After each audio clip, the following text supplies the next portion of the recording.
গুণফল নির্ণয় করো। আমাদেরকে প্রশ্ন দেওয়া আছে 3ab 4aq। আমরা প্রথমে লিখলাম 3ab ইন্টু 4aq সমান সমান যে দুইটা সংখ্যা আছে সংখ্যা দুটোটা আলাদা গুণ চিহ্ন দিয়ে লিখবো। কেমন? 3 ইন্টু 4 ইন্টু এখানে লেখা আছে তোমার a into a cube, a into a cube into b আলাদা আছে এটা আলাদা করে লিখে দিলাম। কেমন? সমান সমান 3 আর 4 গুণ করলে হবে 3 4 12 a কিউব। এটাকে যদি আমরা সূচকের নিয়মে করি এই দুইটার একটা বসবো, এর উপরে কিছু নেই মানে 1 আছে, ইন্টুর বদলে বসবো প্লাস, এরপরে এখানে বসবো পাওয়ার 3 সমান সমান a টু দি পাওয়ার 4। তাহলে এখানে আমরা লিখলাম a টু দি পাওয়ার 4, বির সাথে কিছু না এটা বসে যাবে। কেমন? এরপর 2 নাম্বার হচ্ছে 5xy ইন্টু 6az। আমরা প্রথমে সংখ্যা দুটোটা আলাদা লিখব।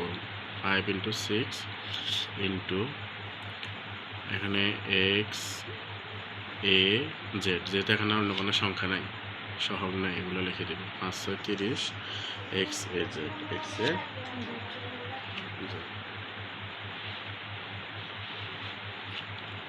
x y z লিখবে, x y z, এখানে y দিন y z।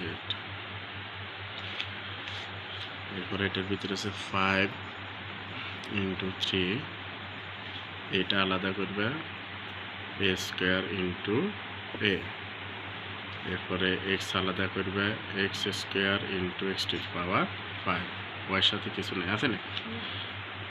প্রথমে 3 5 15 ইন্টু এর যদি আমরা সূচকের নিয়মে লিখি 2 প্লাস 1, অর্থাৎ a এখানে a স্কোয়ার ইন্টু a, এর উপর মানে 1 আছে, বেস দুটোটা একই রকম হলে একটা বসবো, পাওয়ারগুলো যোগ হবে, গুণের বদলে পাওয়ারগুলো কী হবে?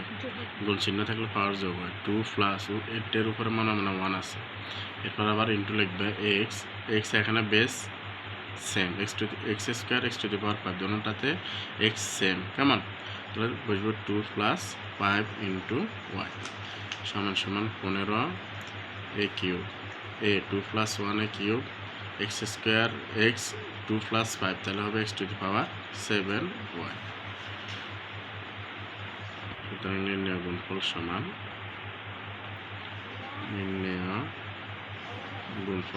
সমান 15 a cube x to the power 7y। এটা পদ্ধতি।